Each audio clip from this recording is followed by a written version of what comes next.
Hola, buenas noches.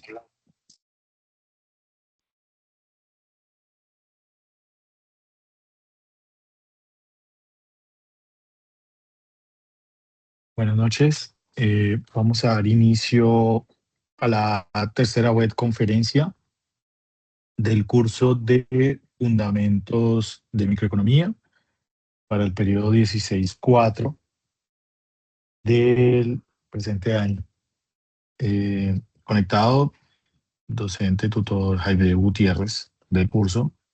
Y bueno, vamos al inicio con pues, este tema que es el equilibrio del mercado competitivo, teniendo en cuenta que un mercado es un sitio físico o no donde se encuentran los consumidores y los productores, ya sean de bienes o servicios.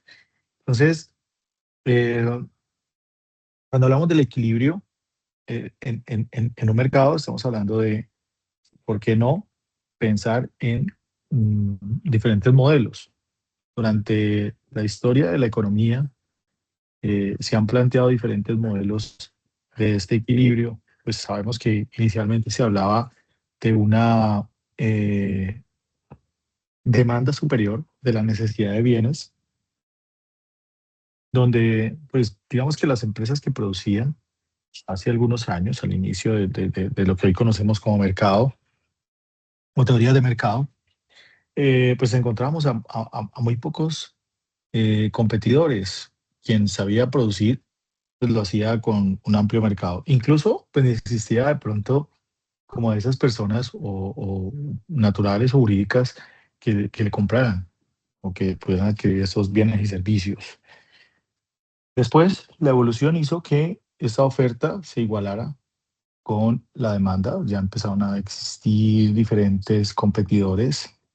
Tenemos teorías como las teorías de Adam Smith acerca de la competitividad, pero también Keynes hablaba de la competitividad, incluso modelos de producción como los que planteaba Ford, donde la competitividad también estaba ligada mucho a la productividad y a la producción, donde el productor pues se hacía cada vez más competitivo en un mercado con relación a su capacidad de hacer las cosas, digamos, de manera eficaz, con diferentes costos, ah, más costos más bajos, con mayor inserción de tecnología, porque podía competir, porque tenía una mayor penetración, y eso hizo que, digamos que en los mercados competitivos, algunas empresas empezaban a fortalecerse, no tanto en una evolución un poco más tecnológica, no tanto a veces ni siquiera en su planta física. Entonces ya los niveles de producción empezaron a cambiar. Voy a poner el ejemplo, ahora que hablaba de Ford, de los automóviles. Entonces, las empresas se empiezan a conformar como nombres, por ejemplo, Peugeot. Peugeot es un nombre reconocido, entonces, en la evolución de Peugeot, esta marca empieza a ganar una participación importante en el mercado, empieza a ganar un reconocimiento en el mercado y digamos, apuestas que tienen diferentes zonas del mundo hacen que este nombre, que yo voy a usar el ejemplo de esta marca, tenga una penetración. Pero entonces nos hacemos la pregunta y es, ¿qué tanto es un, un nombre tan importante como para posicionar una marca? Entonces, la pregunta que nos hacemos, y esto lo leí en un libro de Yuval, y es, Peugeot es o no el nombre, o son sus trabajadores, o es el presidente de la marca, o son sus buenas relaciones, o en sí qué es. Porque si desaparece una planta, desaparece Peugeot, o si desaparece el presidente, o si expulsan a sus empleados, desaparece Peugeot. Entonces, en el mercado competitivo, el buen nombre de las marcas, el reconocimiento, el posicionamiento, empieza a ganar una relevancia muy alta porque eh, es un poco más allá de simplemente un producto. por ejemplo, esta marca tiene un reconocimiento a nivel mundial y muy seguramente para que esta marca se acabe, se requiere un poco más allá de que se terminen sus niveles de producción o que ya no puedan, eh, digamos, producir o que nos encontremos que, por ejemplo, mm, ya no tenga empleados o difícilmente estemos hablando de que no, ni siquiera pueda tener clientes. Entonces, esta evolución que nosotros vemos acá de las marcas es lo que nos muestra que incluso tanto el dinero como el posicionamiento, el buen nombre, el mercado, la capacidad de producir y muchos otros aspectos que consideramos importantes pueden ser especulativos en los mercados. Estamos viendo el ejemplo de una marca como Peugeot, donde es su nombre, el efecto especulativo sobre que la gente tome la decisión de comprar esta marca. Las empresas para lograr la producción, y esto lo hemos visto en webinars anteriores, en clases, en JIPAs anteriores, el efecto de la producción se divide en sus factores. De estos factores, pues hay muchos autores de los que hablan, pero principalmente conocemos a Carlos Marx. Y estos factores se dividen en tres, son la tierra, el trabajo y el capital, pero la producción se da cuando por lo menos dos existen en la producción, ya sea tierra capital, tierra trabajo, trabajo capital, etcétera.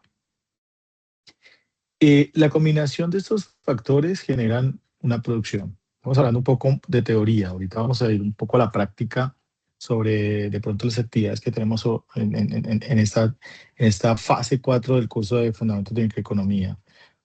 ¿Cuál es la finalidad del mercado? Y por mercado tendría yo algunas definiciones, por ejemplo, cuando hablamos del mercado, ahora que hablamos de la marca Peugeot, del mercado de automóviles, eh, ¿será que incluye también los carros usados o solamente estamos hablando de los carros nuevos o el mercado de las pinturas o las llantas o los lujos, etcétera? Entonces con esto eh, pasamos un poco como a la búsqueda de la satisfacción que tienen los clientes finales. O sea, ¿qué es lo que busca realmente en el mercado un cliente? Antes era difícil encontrar a esos productores, ahora son los productores buscando a los clientes finales. Entonces, estamos hablando de que eh, los bienes y servicios finales han generado diferentes mercados, o los bienes y servicios intermedios han generado diferentes mercados. Mire que cuando nosotros hablamos de mercado nos amplía mucho más el concepto de competitividad. En algún momento tuve la oportunidad de ser comercial en una entidad financiera y voy a retomar un poco los conceptos de John Nash acerca de la competitividad, distantes un poco de lo que decía Smith, donde el competidor era quien yo debía vencer. Y John Nash decía, no, pues yo puedo coludir. Y sin ponernos de acuerdo podemos tener una teoría ahí como de supuestos de juegos donde yo puedo identificar qué decisión va a tomar mi competidor y sobre esa decisión hay una teoría que es un supuesto del prisionero, tomar la mejor decisión que me pueda ser beneficiosa para mi empresa. En ese ejemplo, el prisionero es no pagar tantos años de cárcel por haber cometido un delito entre dos prisioneros que no se han puesto de acuerdo. Entonces, en esta parte, eh, un vendedor de créditos hipotecarios podría ser una conexión o una sinergia con la empresa o el vendedor de electrodomésticos, porque quien vende hipotecarios, pues está vendiendo muy seguramente proyectos de viviendas nuevas y esa vivienda nueva pues va a hacer que las personas quieran estrenar una nevera, cocina, pero también puede hacerlo con el de crédito de libre inversión porque van a querer remodelar. Algunas casas de pronto las entregan sin parte de su obra blanca, van a querer hacer algunos cambios en la madera, etcétera. Entonces, dentro de diferentes mercados, hola, buenas noches. Aquí se conectó.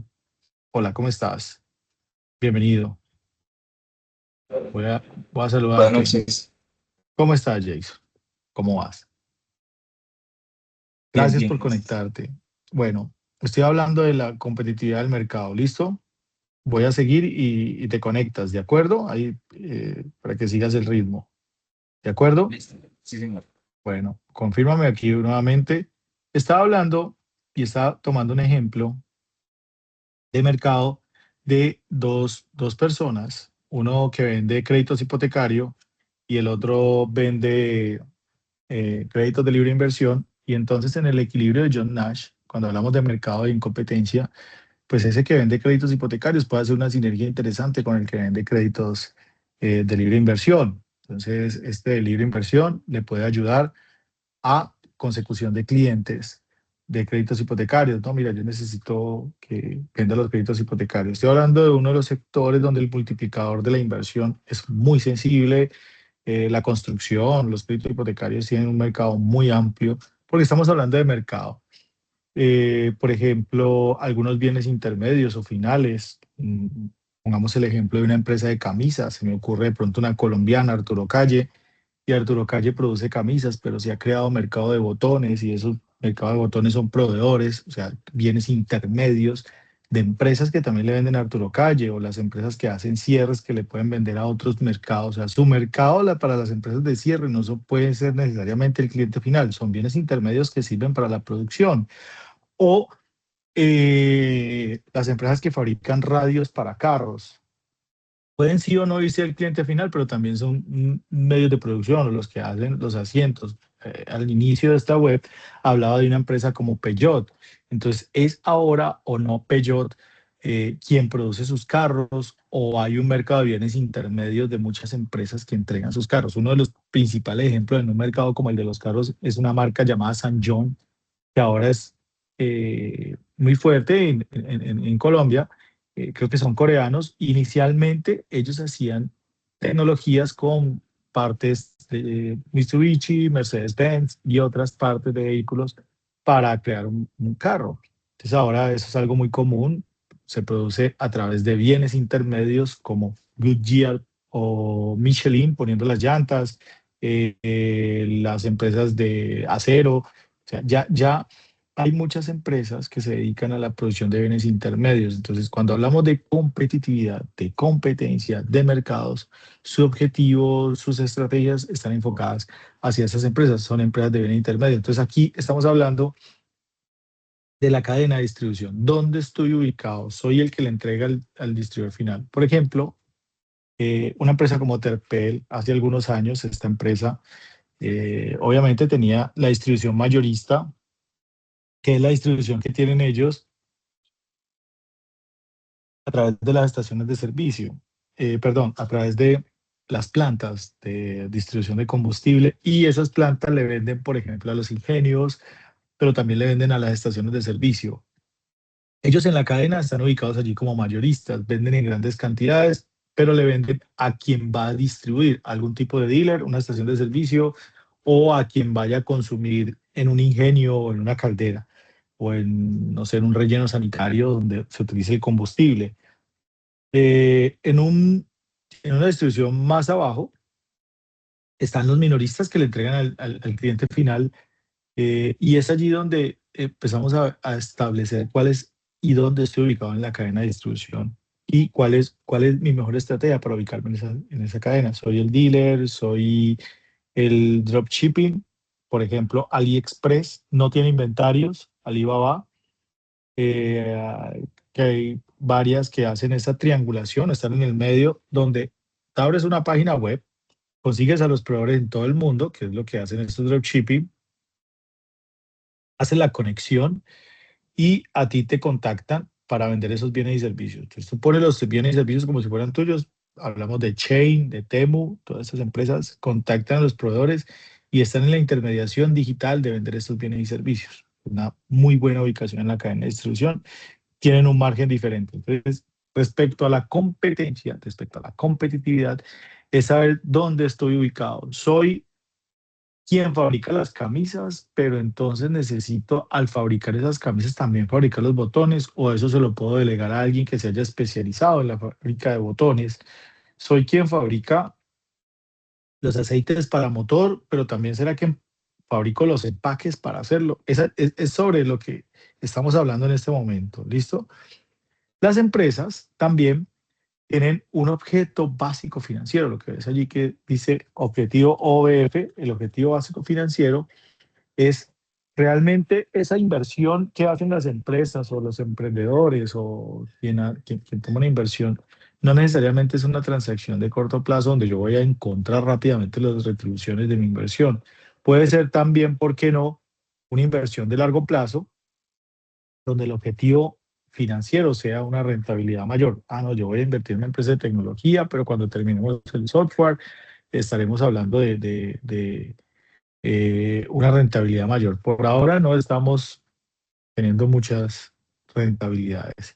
Respecto al efecto dumping, hace parte también de lo que estamos hablando acá, es esa competencia o competitividad donde una marca, y voy a poner un ejemplo claro con esto, como Coca-Cola, pone un precio tan bajo que los competidores desaparecen. No estoy diciendo que esto lo hagan, pero los efectos ocurren. Algunas marcas muy grandes ponen, un banco muy grande pone una tasa de interés tan baja o accesos y están dispuestos a perder parte de su utilidad, bajando el precio hasta un punto donde otro productor no pueda igualarlos. Pueden incluso tener pérdidas, pero la competencia desaparece. Esos son modelos de competitividad. Y obviamente la competitividad o la competencia lo que busca es obtener el máximo beneficio del mercado. Una buena estrategia que enfrentó a Coca-Cola en esto, a grandes marcas como este monopolio, no hablemos de monopolio, de este gran productor, Coca-Cola no es un monopolio ni en Colombia. Una buena competencia sobre esto fue de pronto, algunas empresas se dieron cuenta, por allá en los años 90, empezando los 2000, algunas empresas lo que hacían era, perdón, las familias consumían Coca-Cola en vasos de vidrio, que era complejo, el vaso de vidrio valía casi lo mismo que la Coca-Cola, aunque vamos a volver al vidrio por la cantidad de plástico que se está generando, la contaminación que está generando el plástico, pero cuando uno llegaba a la casa con la botella, había que dejarle al tendero algo llamado el depósito. Entonces, pues los tamaños más grandes eran de vidrio a 1 litro. Cuando llegabas a la casa, llegaba la familia o alguna visita, lo que tenías que hacer era ponerle un poco de agua. La Coca-Cola quedaba algo así como bautizada. Las empresas que empezaron a competir con Coca-Cola dijeron, pues yo quiero hacer ese, no me interesa que me vean, yo quiero ser el del vaso, yo quiero ser el del combo, yo quiero ser el de la piñata, el de la primera comunión, que me echen hielo. No necesito estar de frente. Hicieron un producto similar a Coca-Cola, un poco más aguado, yo puedo ser el que rinda, puedo ser el del tamaño familiar y ganar una gran participación del mercado, buscando no necesariamente ser el competidor directo, no, pues Coca-Cola, Coca-Cola, ellos se inventaron el rojo de la Navidad, el rojo Ferrari, son en marketing, digamos, un referente del marketing. Siempre que uno hace algún tipo de especialización o estudio de marketing, siempre te hablan de Coca-Cola. Son un monstruo haciendo cosas. Coca-Cola es un producto que muy seguramente alguien enfermo de azúcar o algo no lo puede consumir, pero lo consumen. La gente no hace publicidades en deporte de un deportista terminando de jugarse un partido de tenis o Lionel Messi terminando de jugar un partido de fútbol y tomando Coca-Cola. Pero es un producto que se vende muy bien.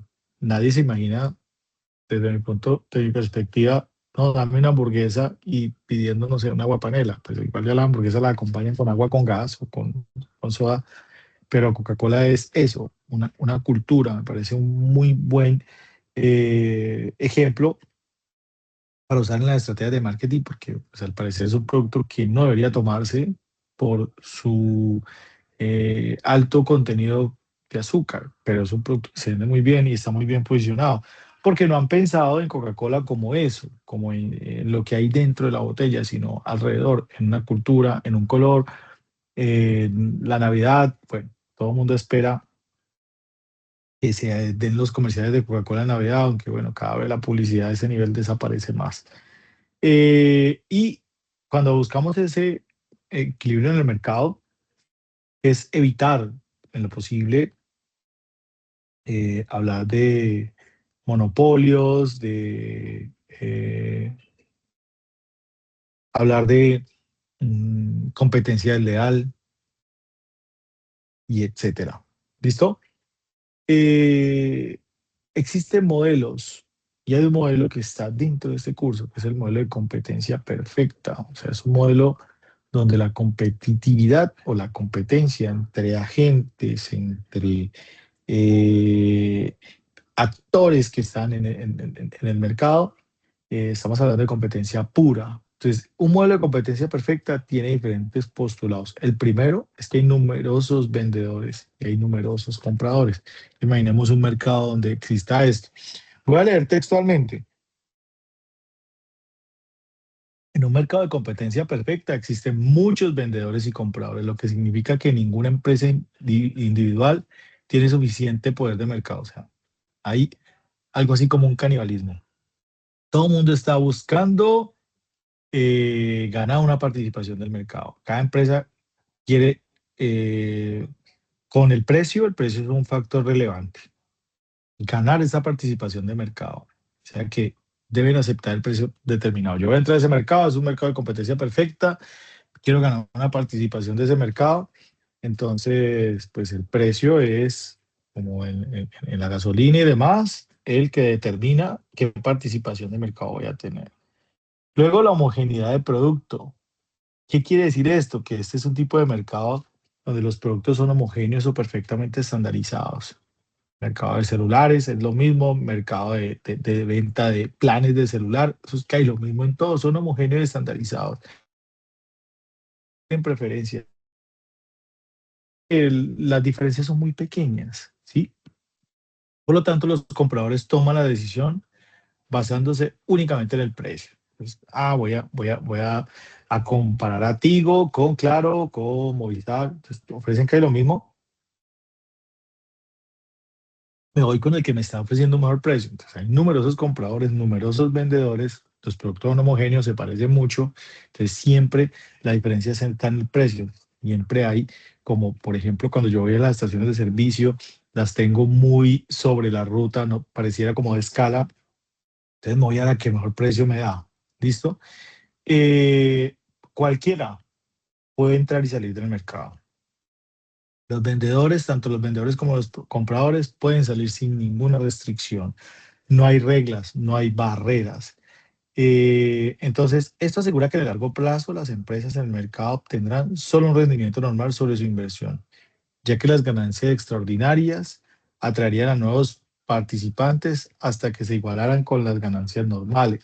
Esto quiere decir que las empresas tienen unas ganancias muy normales. No hay un competidor que tenga, wow, unas ganancias extraordinarias.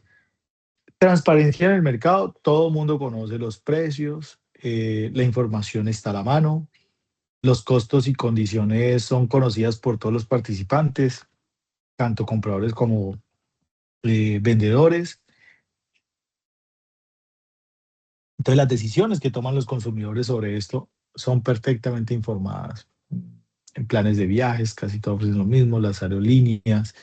¿Qué otro ejemplo puede ser? Lo que les decía, algunos hoteles, destinos vacacionales, el mismo mercado de las gaseosas. O sea, hay un montón de opciones, pero todas ofrecen casi lo mismo.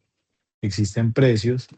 Este principio o este postulado me gusta que lo tengamos en cuenta, que es la racionalidad de los agentes económicos.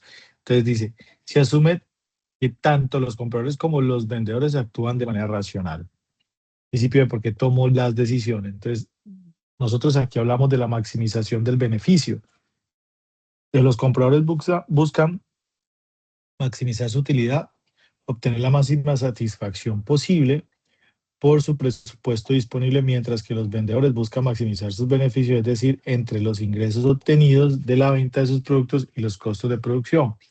Existe algo llamado para los productores restricción presupuestaria y nosotros vimos a los consumidores en los primeros en las primeras fases de este curso de cómo buscaba maximizar su utilidad en una cesta de bienes. Eso hace parte de los modelos de competencia perfecta.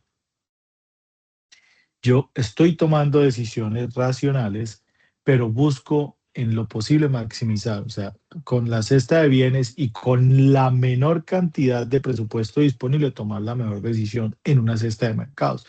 Mi restricción presupuestaria puede ser mi ingreso, mi salario, el dinero que yo destine para comprar esa cesta de mercados. Entonces, ¿qué tanto nivel de satisfacción puedo encontrar sin hablar de que solo puedo medir entre la compra de una cesta de bienes, de entradas a cine, de mercado? Entonces, hablando de mercado es la compra de las cosas que consumo en la casa, o, por ejemplo, no sé, comprar vestuario, vacaciones. En esa cesta de bienes, ¿cuál es la mejor combinación?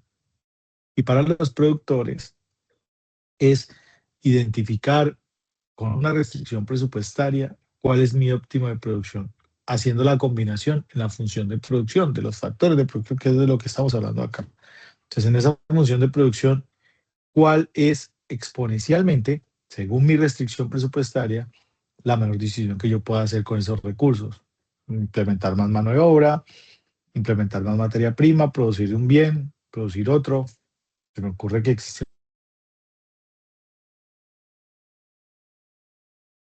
producir más boom, boom, boom. No sé si creo que eso es de ellos, más golosinas que en galletas, dependiendo de muchos otros aspectos y sobre todo ese, de los costos de producción para poder vender. ¿Listo? ¿Qué buscan las empresas en este modelo? Un equilibrio entre los costos totales. ¿Qué es eso, los costos totales? Las empresas en competencia perfecta buscan minimizar sus costos para maximizar sus beneficios. Ya vamos a ver qué es el beneficio. ¿Listo? Entonces, estamos hablando de costos fijos, que pueden ser los costos variables o los costos fijos.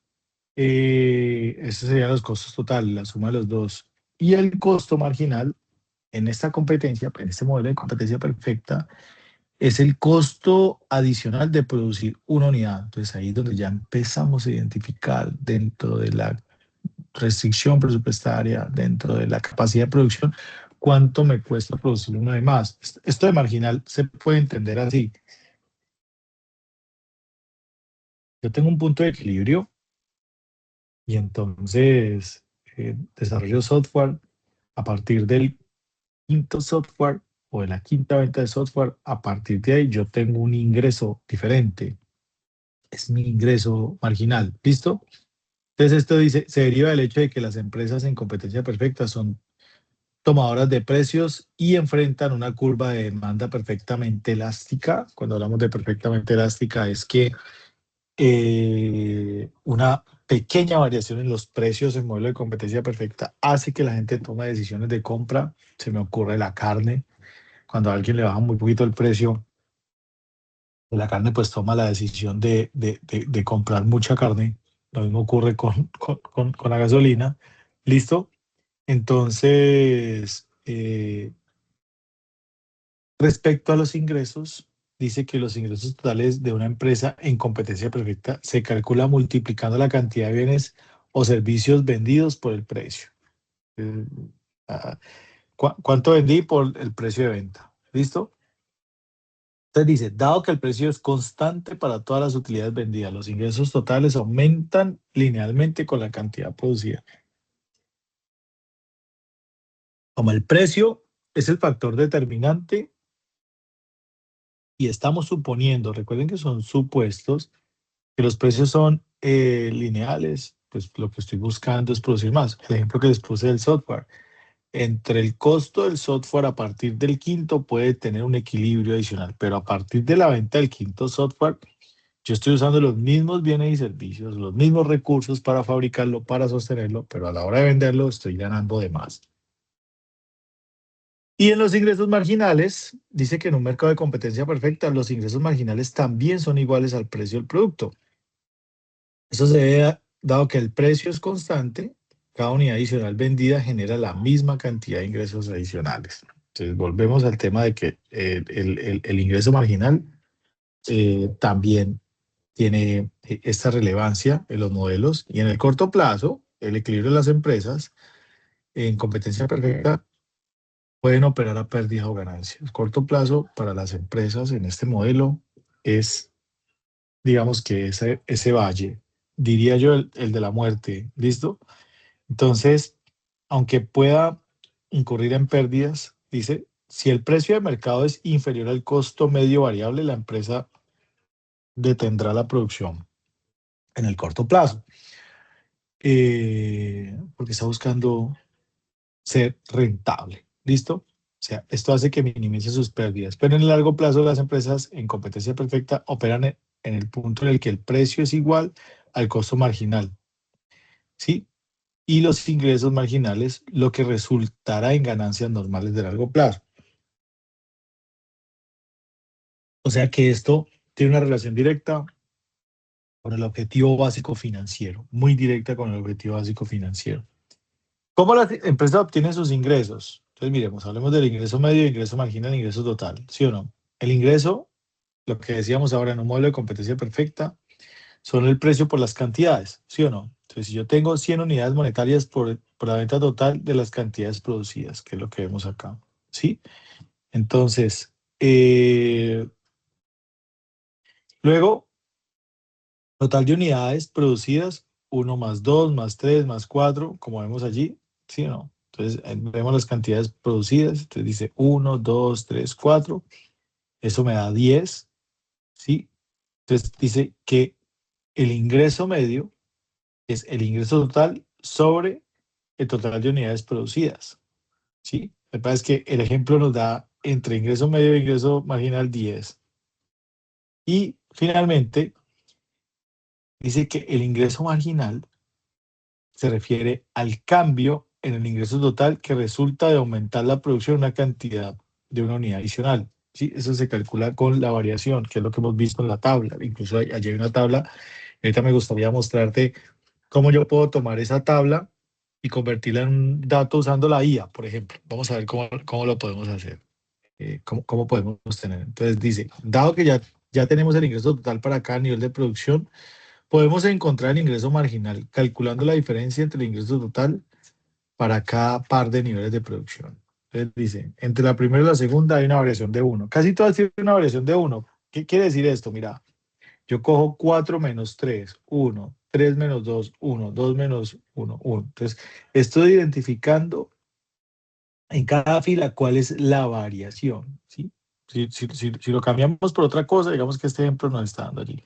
El ingreso marginal en la segunda fila es el ingreso total de la primera fila sobre la cantidad producida en la segunda fila y la cantidad producida en la primera fila. O sea, estoy tomando la variación del ingreso total sobre la variación de las cantidades. Eso me da el ingreso marginal. O sea, ambas son variaciones. ¿Cuánto está variando? O sea, en la primera obtengo un resultado absoluto, en ambas tengo un resultado absoluto y lo divido. Ahí está, hablamos de lo marginal. Entonces, por cada unidad adicional producida y vendida, el ingreso aumenta en 10 unidades monetarias, los 10 pesos, es lo que está diciendo. O sea, si yo cambiara esos valores, obviamente me van a cambiar la fórmula, teniendo en cuenta que la fórmula no, el resultado. ¿Qué hay que tener en cuenta acá? Es que estamos hablando de costos económicos, que hace referencia a la diferencia que vimos en la web anterior sobre los costos contables. La función de producción, es importante que conozcamos esto. La función de producción debe tener una restricción. Determinados niveles de producción del fabricante, o el fabricar, perdón, una unidad más implica necesitar más factores variables y por tanto puede ser más caro. Ley de rendimientos marginales. Cada factor de la producción adicional incorporada al proceso de producción origina por unidad menos producto final. Entonces, ¿qué dice allí?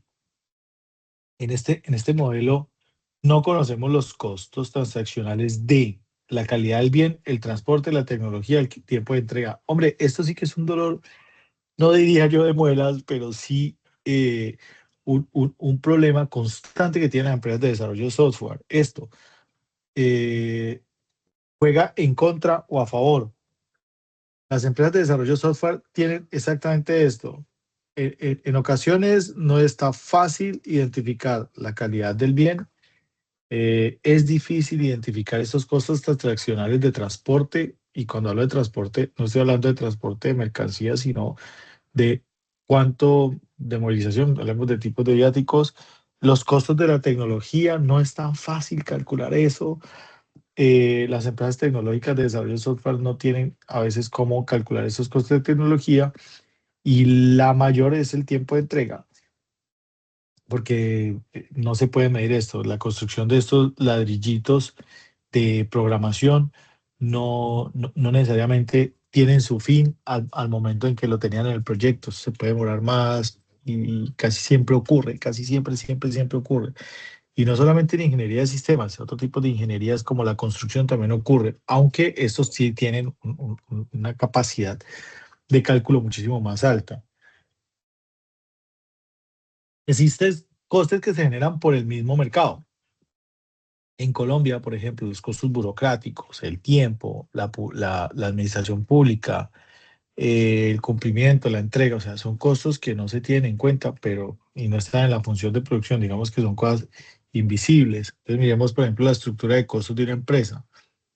En el eje Y tenemos la cantidad de producto, los costos, ¿sí? Esto incluso nos sirve para que nosotros hagamos la combinación entre la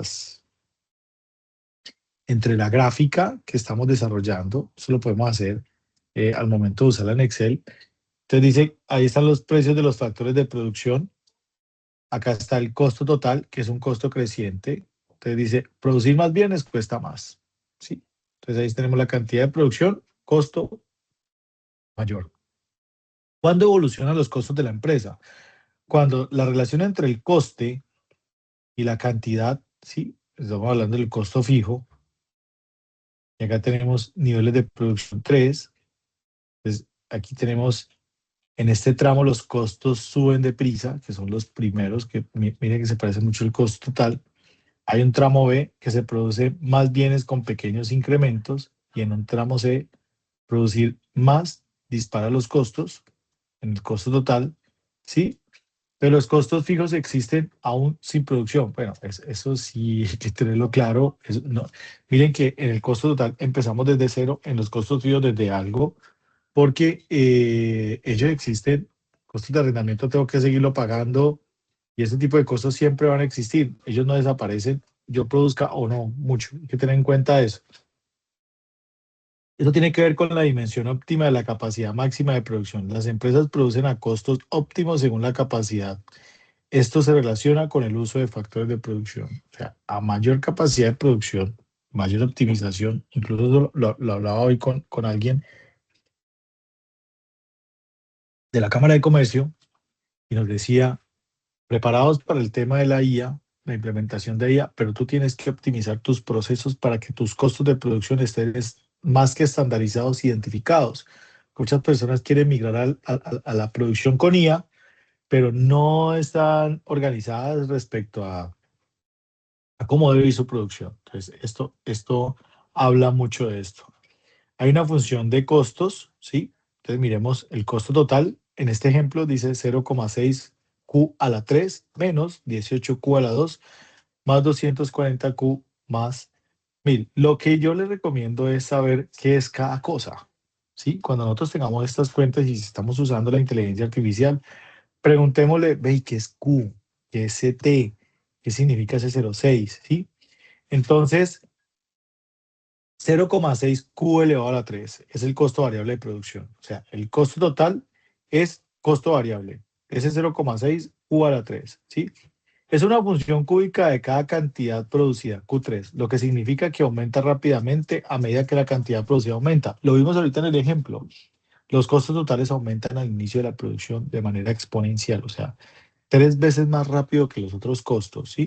En términos, ese término modela el incremento en los costos a medida que produce mayor cantidad de bienes o servicios, ¿sí? Entonces, por ejemplo, estos son los costos variables. Podría expresarse el costo de los materiales necesarios para producir. Eh, Vamos al otro. Ese 18 Q a la 2 son los costos fijos. Entonces, Costos totales son costos variables menos costos fijos de producción, y es una función cuadrática de la cantidad producida, pero tiene un coeficiente negativo, lo que significa que disminuye a medida que la cantidad producida aumenta. Estamos hablando del costo fijo. Entonces, ¿por qué?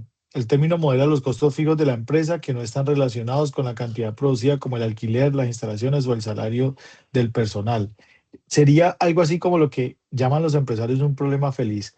A mayor cantidad de producción, estos costos van a ser más óptimos, los costos de arrendamiento, los de administración, los salarios administrativos, porque una mayor cantidad de producción en un modelo de competencia perfecta lo que nos está diciendo es que hay una mayor cantidad de venta. Decíamos que los precios son muy similares, la competencia es muy fuerte, pero yo soy competitivo respecto a mi capacidad de hacer más las cosas. Entonces, los niveles de costos variables, que son esos costos de materiales necesarios para producir más camisas, más, no sé, aceites para motor, etcétera. Pero los costos fijos siempre se mantienen, entonces crecen a menor cantidad exponencial. Y ahora, S240Q es un término que también representa un costo variable de producción, es una función lineal de la cantidad producida, Q, lo que significa que aumenta lineal con la cantidad producida. O sea, este podría representar, por ejemplo, el costo de la mano de obra, que aumenta proporcional con la cantidad de trabajo. O sea, este costo de mano de obra es dependiendo de la mano de obra, pero también se optimiza teniendo en cuenta turnos, por ejemplo, y eso lo vimos en el ejemplo pasado. ¿Cuántos turnos necesito para producir en niveles óptimos? Eh, o necesito la misma cantidad de personas o los turnos. Y finalmente, ese que ven ustedes allí, que son el 1000, dice, esta representa otros costos, ¿sí? Fijos, que no están directamente relacionados con la cantidad producida. Por eso no tienen ninguna elevación, son costos que van a estar siempre allí. Entonces, dice que la empresa debe pagar independientemente de la cantidad producida. Pueden incluir administrativos, generales, el gerente, gastos de oficina. Otros, los fijos, sí están relacionados con la producción, estos no tanto, y siempre van a estar allí. O sea, el gerente o algunos gastos de viáticos y demás, siempre van a estar en esa relación. Entonces, una de las recomendaciones que yo hago, sin importar el uso de la IA, porque es innegable pensar que no lo vamos a usar y tampoco existe una regulación para ello, y no los invito a que no lo hagan, de verdad que lo van a hacer, pero sí de manera instruccional y orientada deberíamos tener la capacidad de consultarle a la IA lo que necesitamos saber para poder aprender. Eso es lo que necesitamos de la inteligencia artificial. Lo que yo recomiendo es deflactar la fórmula, porque la fórmula dice CT igual a 0,6 U elevado a la 3 menos 10. Entonces, empecemos a identificar. Este puede ser un gran ejemplo para que ustedes tengan claro. Lo mismo, el costo medio total. Ojo, en algunos textos se van a encontrar CMT o CME pequeña, minúscula T. Entonces, el costo total, el costo medio total, y por unidad de producción se calcula dividiendo el costo total entre la cantidad. Todo lo que sea medio se calcula en una división. Evalúa la eficiencia de la producción de una empresa y cómo varían los costos promedios a medida que cambia la cantidad de producción. Tenemos acá deflactar el costo total, que hicimos ahora, y el costo medio total es todo el costo que acabamos de ver en esta función de costo, dividido según la cantidad, ¿sí? Entonces, cuando ya tenemos la función de costo, dividimos sobre la cantidad para que sea el costo medio total. Dice, ese es el costo medio en función de la cantidad producida. O sea, estamos identificando que a mayor cantidad producida, aunque lo debemos identificar, y eso no, pues digamos que es lo que nos permite calcular, el costo medio debe ser menor, ¿sí? Entonces dice, la función de los costos medios fijos representa los costos fijos promedio por unidad de producción. Se calcula dividiendo los costos fijos totales, otra vez lo que yo les decía, las divisiones, entre la cantidad. Dado que los costos fijos no cambian con la cantidad producida, la función de los costos fijos es simplemente una constante. Entonces, recordamos que en la función los costos fijos eran 1000, lo dividimos por la cantidad de producción. Recuerden que los costos fijos eran esa última función que aparecía ya de 1000. Esa función indica que los costos fijos medios disminuyen a medida que aumenta la cantidad producida, ya que los costos fijos se distribuyen entre un mayor número de unidades. Es lógico, esa Q entre mayor sea sobre una constante que es 1000, si yo la divido, pues obviamente el resultado va a ser menor, porque lo voy a dividir en más partes. Y el costo medio variable representa los costos variables promedio por unidad de producción. ¿Sí? Recuerden cuáles eran los costos variables, lo vimos anteriormente. Se calculan dividiendo los costos variables totales igual entre la cantidad de producción. En la función de costos totales son todas excepto el costo fijo, ¿sí?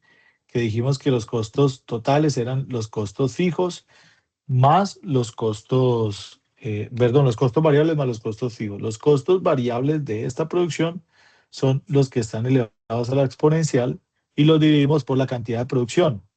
El resultado de esto, perdón, el resultado representa los costos variables promedio por unidad de producto. Es importante saber porque esto nos permite identificar si los incrementos en los niveles de producción, teniendo en cuenta los costos, están optimizando la producción. Si es que estoy siendo eficaz en las decisiones de costos de producción. ¿Cómo se maximizan los beneficios? Recuerden que el beneficio es igual al ingreso total y se calcula multiplicando el precio por la cantidad de la función total de equilibrio. ¿Listo? Los costos totales ya los tenemos dados por la función de costo total, ¿sí? Que es esta. Entonces tengo los ingresos totales, sabemos que son las ventas no sé cómo llamarlo, digamos que la demanda P por Q, ¿sí? Y sabemos que el beneficio total es igual al costo total. Entonces, con esto eh, hemos determinado teóricamente lo que necesitamos saber de los niveles de producción.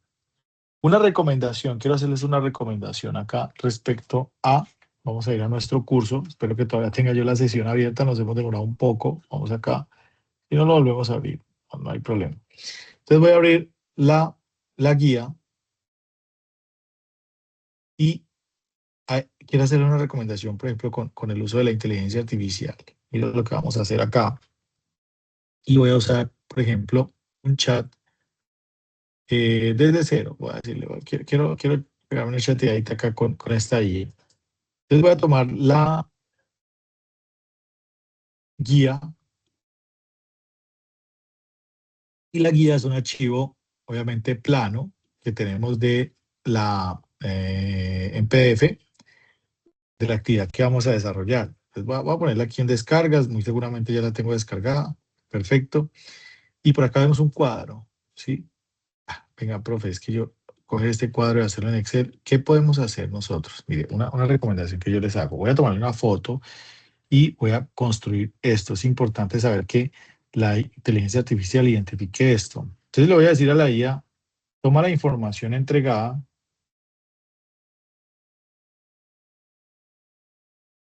en la tabla y conviértela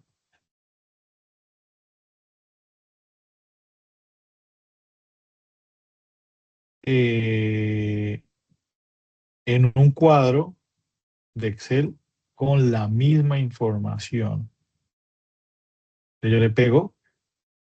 Puede entregarme en algunas IAs, dependiendo del pago que yo haga, puede entregármela en el archivo de Excel directamente o me da una tabla y yo la copio y la pego en Excel. Eso depende mucho como creería yo que es como de la versión paga.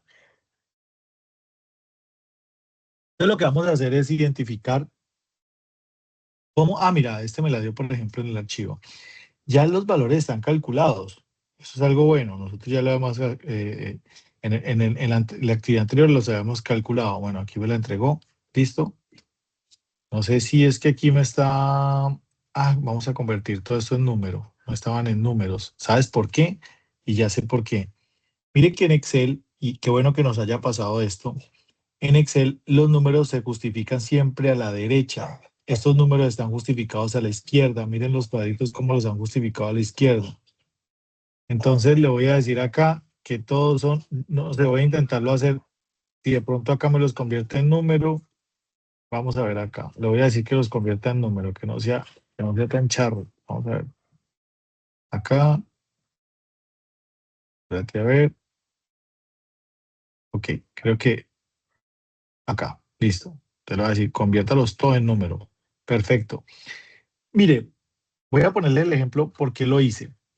Y yo tomara, por ejemplo, este 15 y lo sumo al 30.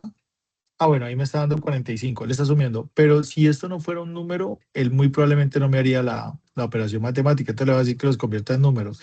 ¿Y por qué no? Vamos a justificarlo a la derecha. Muy seguramente al desarrollar la tabla, lo que se hizo fue la justificación hacia el centro. Pero vamos a justificarlos. Todos los números en Excel deberían ir justificados a la derecha. ¿Listo? Entonces le voy a decir, por favor, organicemos todo esto acá. Muy bien. Y mire, aquí, ¿cuánto me demoré construyendo esa tabla? Muy poco. Es lo que podemos hacer. Una de las cosas que les quería mostrar con el desarrollo de la inteligencia artificial, sin necesidad de que la inteligencia artificial nos haga la tarea. No, yo le voy a entregar a la inteligencia artificial para que me haga el gráfico. No, no, no es necesario, porque los costos siempre están ubicados en Y y los niveles de producción están ubicados en X. Entonces, por ejemplo, yo le voy a decir acá, vamos a insertar un gráfico para poder analizar lo que estoy haciendo, por ejemplo, de los costos fijos. Entonces le voy a decir, selecciona los datos, agreguemos una celda, perdón, una variable, y esa variable va a tener como nombre costos fijos, pero en el eje X, siempre en la variable independiente, voy a poner los niveles de producción. Recuerden que los niveles medios y totales de producción cambian respecto a los niveles de producción, y aquí hay unos niveles de producción supuestos que son 1, 2, 3, 4, muy seguramente en el tiempo. Digamos que la variable silenciosa más lineal de todas e independiente es el tiempo. Voy a tomar los costos fijos y obviamente me va a dar una línea recta sobre cada nivel de producción. No van a cambiar. O sea, así sea el nivel de producción, llegue a 1000, él va a ser el mismo. Mira la recta que formó. Pero bueno, vamos a hacerla con el siguiente. Le voy a dar seleccionar datos, voy a aumentarle y voy a poner, por ejemplo, el costo total. ¿Listo? El nivel X siempre van a ser estas variables, estos datos, perdón, de los costos fijos, y ahora me voy a ir al costo total. El costo total incremental, sí, con cada nivel de producción. Mira, el costo total es creciente. Y según esto, el costo total, yo necesito saber cuáles son entre los costos fijos. Y recuerden que el costo total son los costos fijos más los costos variables en la función de producción que vimos ahora. Entonces me está diciendo que los costos fijos arrancan desde 60 y el costo variable tiene un crecimiento exponencial. Míralo, acá está. Incluso lo podemos graficar. ¿Qué podemos hacer? Le decimos ahora insertar datos. Voy a hacer estos dos últimos para terminar nuestra web respetando el tiempo. Entonces le voy a decir, vamos a aquí en el nombre a los costos variables, ¿listo? Con niveles de producción de 1 a 10 o de 0 a 10, y voy a tomar acá los costos variables. Perfecto. Entonces, estos son mis costos variables. ¿Y qué fue lo que pasó? ¿Listo? Bueno, los costos variables sí arrancan desde cero, mira, desde cero, y se cruzan incluso con los costos fijos. Eso no tiene pues la relevancia. Y los costos totales arrancarían, obviamente, porque los costos totales son la suma de los dos desde el inicio de los costos fijos, y etcétera, etcétera. Hacen ustedes el análisis, sobre todo de qué pasa con los costos fijos medios cuando los niveles de producción incrementan. Disminuyen. ¿Cómo así? Entonces yo ya empiezo a revisar. ¿Qué pasa con los costos variables medios cuando los niveles de producción disminuyen? Alcanzan su máximo acá, o su mínima expresión en el punto donde los costos, estas son las cosas que deben identificar. ¿Listo? cuando los costos marginales o nivel de producción es decreciente. Esas son las cosas que ustedes deben identificar en la actividad. Entonces, con esto, este material se los voy a compartir, Jason, para que ustedes puedan revisarlo. Sí, igualito en Excel se los pongo mañana. Ahorita renderiza en la web, mañana a primera hora o ahora, si renderiza, la pongo. ¿Listo? Jason, muchísimas gracias por acompañarme en esta web. Muy juicioso. Vas a tener una ponderación adicional. No sé si prende la cámara, nos tomamos una foto. Si puedes hacerlo, entiendo que estás desde casa. Si lo puedes hacer, estaría estupendo. No sé, Jason, si me escuchas, excelente. Qué bien, qué juicioso, hermano. Eso está muy bien. ¿Listo? Cualquier cosa, cualquier duda que tengas, por favor, contáctame por Teams. Yo creo que si la duda requiere que nos conectemos, por favor, hacemos la web ahí mismo. Simplemente yo te hago una llamada, grabamos. Lo que pasa es que a veces creemos que los CIPA solamente se aplican cuando están planeados, pero si vos y yo nos ponemos de acuerdo, hacemos un CIPA sin problema. Mm. ¿Listo? Profe, necesito que me aclares esto y hacemos un CIPA. ¿Listo? Pues permitime, voy a tomar aquí la foto y la voy a dejar en esta web, aquí en la grabación. ¿Listo? ¿Tienes alguna consulta? No, profe, yo creo que cuando vaya realizando el trabajo voy viendo el video y ya Excelente, voy guiando. Sí, no. excelente. Jason, bendiciones, hermano. Muchas Gracias, profe. gracias. Escríbame por ahí que ahí nos mantenemos siempre en contacto. Bueno, voy a detener la grabación con tu permiso. Muchas Bueno. gracias.